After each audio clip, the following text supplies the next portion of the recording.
Hi everyone, it's Mr. Nick again. Listen, I just went on a field trip in the building again. And I think you might be able to figure out if you're from here where I came from. But I did just use the elevator right there, so I'm gonna hand sanitize really quick.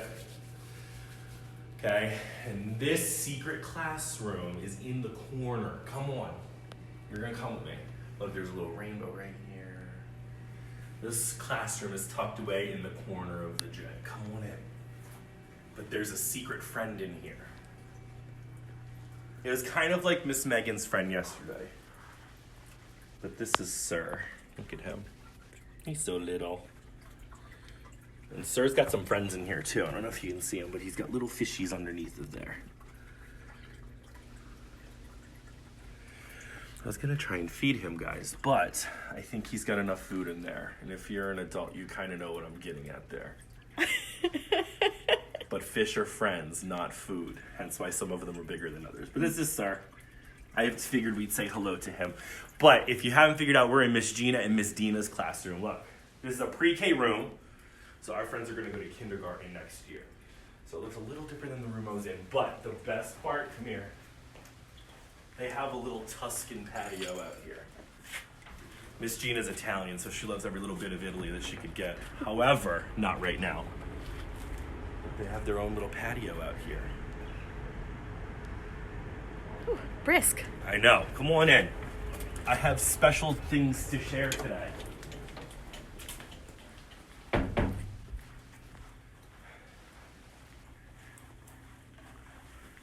I have a joke. Are you ready? Are you ready for the joke? So, why can't you give Elsa from Frozen a balloon? Why? You give up? I give up. You can't figure it out.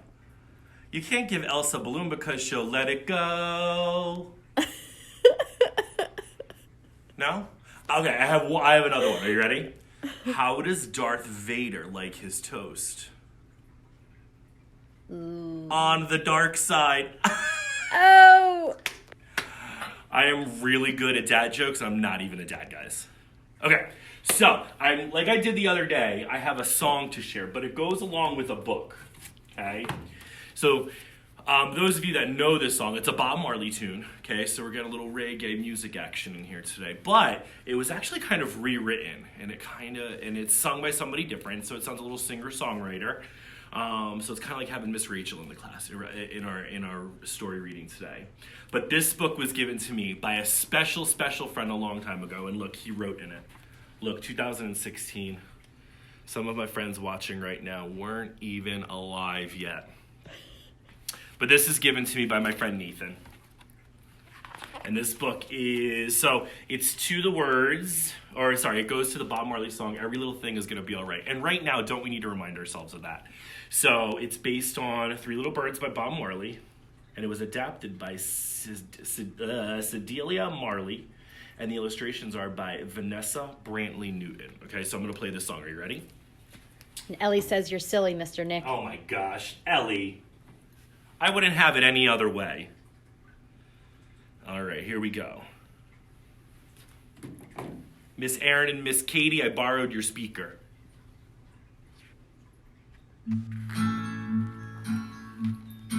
Rise up this morning, smile with the rising sun. Three little birds, 1, 2, 3. pitched by my doorstep,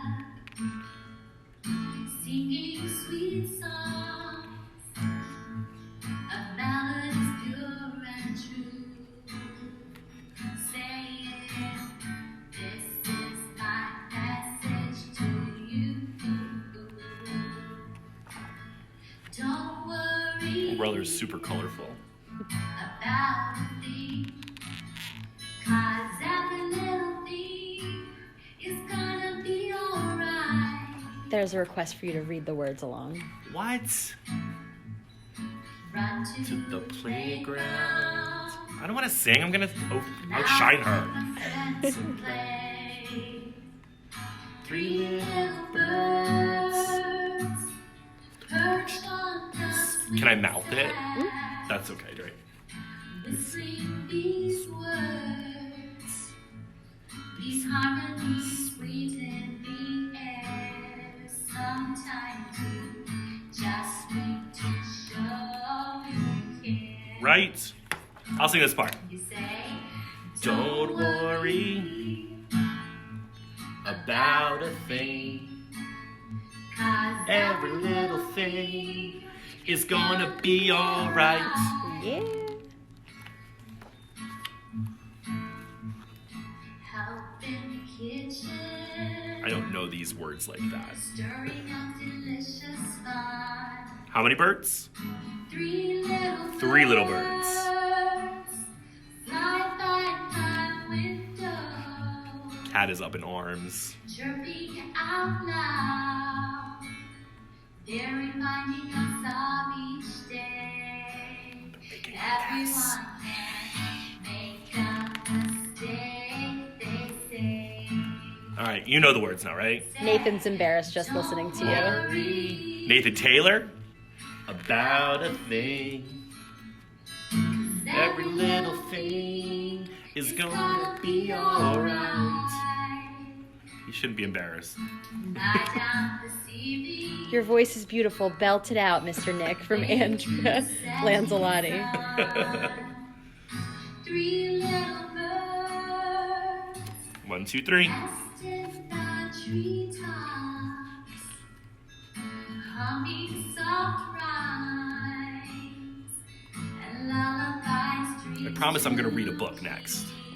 Whisper, settle down, sweet child, and sleep. Now you know the words. Don't Worry about a thing. Great counting, Mr. Nick, from Stacy Dunner. Little thing. Who's that from? Stacy Dunner. be alright. Rise up This this morning, And smile with the rising sun. Three little birds pitched by my doorstep. Miss Dana says, I love this so much. Thanks, Miss Dana. Our melodies pure and true, saying, this is my message to you. All right, last time. Look, Don't worry the 3 birds are still there. about a thing, 'cause every little thing is gonna be alright. And like I said, since I embarrassed him already, this was from Nathan. Look at his handwriting way back in the day. All right, so, Sammy Mazzola's loving this. hi, Sammy Mazzola. Okay, so, why am I reading this book? Well, I thought it was a really good message because everything is going to be all right. But I also love a good message behind anything. So I'm going to take off my badge because right now I want to show you my shirt. If you know, then you know that this is the notorious RBG, or Ruth Bader Ginsburg. She is a Supreme Court justice. Now, what is the Supreme Court? And why is she so important? Well, it's a group of people. Right now there's 9 of them, but sometimes there could be 6. Or sometimes there have been as little as 6. And they make really, really important decisions about really, really important things in our country. She's very important to the Jewish community because Ruth Bader Ginsburg is Jewish herself. And she was also the first Jewish female U.S. Supreme Court justice. And she was the second female ever appointed, and the first was Sandra Day O'Connor. So I'm getting you to learn a little bit of history there as well. So Ruth loves her job, and she's even called it her dream job. She stands up for people that don't have a voice because at one point she felt like she didn't have a voice. And she's a strong, wise woman, and she's an inspiration to many. And the reason why I bring up Ruth Bader Ginsburg, aside from it being a really cool shirt, Which is getting some shout outs. yes, RBJ.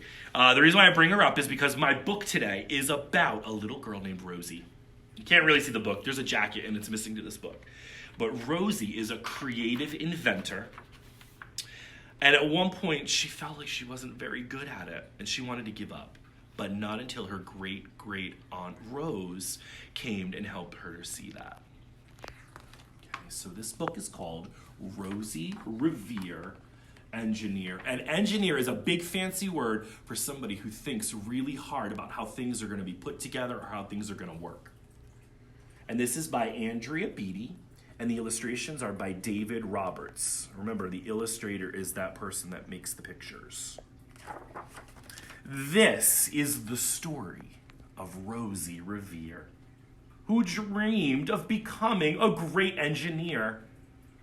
In Lila Greer's classroom at Blue River Creek, young Rosie sat shyly, not daring to speak. But when no one saw her, she peeked in the trash for treasures to add to her engineer's stash. And late at night, Rosie rolled up her sleeves and built in her hideaway under the eaves. Great book choice from Eliza. Alone in her attic, the moon high above, dear Rosie made gadgets and gizmos she loved. And when she grew sleepy, she hid her machines far under her bed, where they'd never be seen. It's kind of sad. When Rosie was young, she had not been so shy. She worked with her hair swooping over one eye and made fine inventions for uncles and aunts. A hot dog dispenser and helium pants. Oh, I made a mistake. It's her uncles and aunts. I call them aunts because ants crawl. Then you must say ponce. I'm going to reread that one then, okay? And made fine inventions for uncles and aunts, a hot dog dispenser, and helium pants. I must say that the costumes and hair in this book are fabulous. The uncle she loved most was Zookeeper Fred. She made him a hat to keep snakes off his head. From parts of a fan and some cheddar cheese spray, which everyone knows keeps the pythons away. That is a waste of perfectly good cheddar cheese spray. I just need a Triscuit or two. And when it was finished, young Rosie was proud. But Fred slapped his knee and he chuckled out loud. He laughed till he wheezed and his eyes filled with tears, all to the horrors of Rosie Revere, who stood there embarrassed, perplexed and dismayed. She looked at the cheese hat and then looked away. I love it, Fred hooted. Oh, truly I do. But Rosie Revere knew that couldn't be true. She stuck the cheese hat on the back of her shelf and after that day kept her dreams to herself.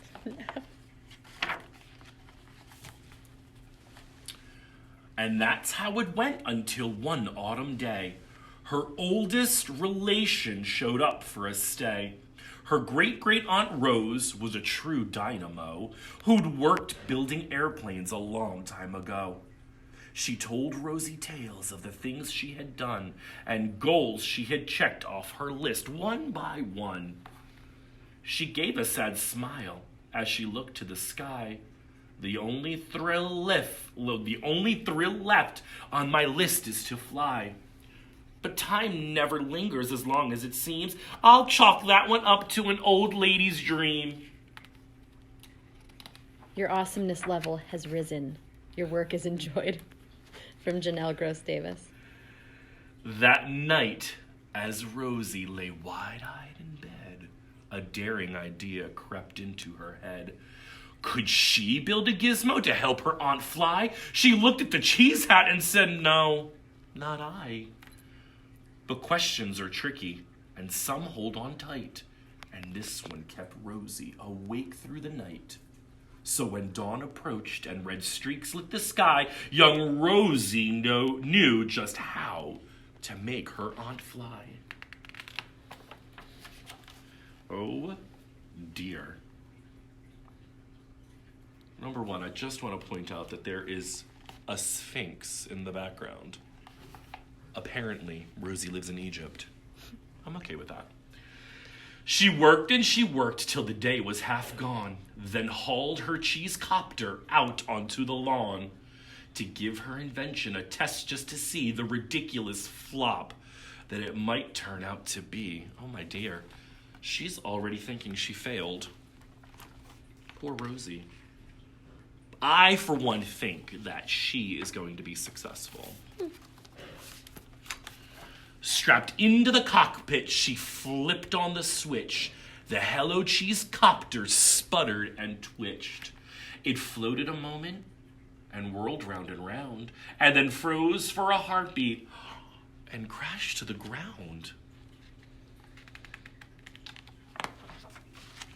Then Rosie heard laughter and turned round to see the old woman laughing and slapping her knee.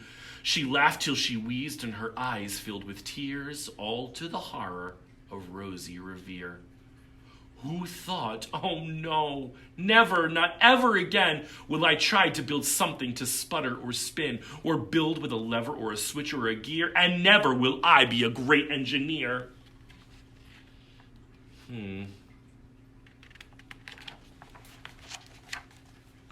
She turned round to leave, but then Great-Great-Aunt Rose grabbed hold of young Rosie and pulled her in close and hugged her and kissed her and started to cry. You did it, hooray! It's the perfect first try. The great flop is over, it's time for the next. Young Rosie was baffled, embarrassed, perplexed. I failed, said dear Rosie. It's just made of trash. Didn't you see it? The cheese copter crashed. Yes, said her great aunt. It crashed, that's true. But first it did just what it needed to do. Before it crashed, Rosie, before that, it flew. I have goosebumps. Your brilliant first flop was a raging success. Come on, let's get busy and on to the next. She handed a notebook to Rosie Revere, who smiled at her aunt as it all became clear. Life might have its failures, but this was not it. The only true failure can come if you quit. Sorry, my allergies, guys. Strictly allergies. They worked till the sun sneaked away to its bed. Aunt Rose tied her headscarf around Rosie's head and sent her to sleep with a smile ear to ear, to dream the bold dreams of a great engineer. It says over here, we can do it.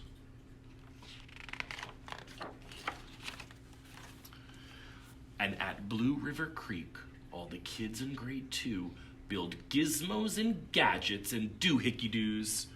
With each perfect failure, they all stand and cheer, but none quite as proudly as Rosie Revere. The end. So, when things get tricky and tough, it's very important to keep trying. And I know that things seem tricky and tough right now. You miss your friends. You miss your family. Your teachers are reading stories on your computer. That's so weird and strange. Well, it's time to get creative and start thinking like Rosie. What can you invent? What can you create? What can you think up? So listen to the words of Bob Marley. Everything will be all right. And be like Rosie. Be clever, be inventive, and creative. And when in doubt, a wise headmaster of a school that I'm still waiting for my acceptance letter once said that happiness can be found even in the darkest of times if one only remembers to turn on the lights. Have a good day, everyone. See you later.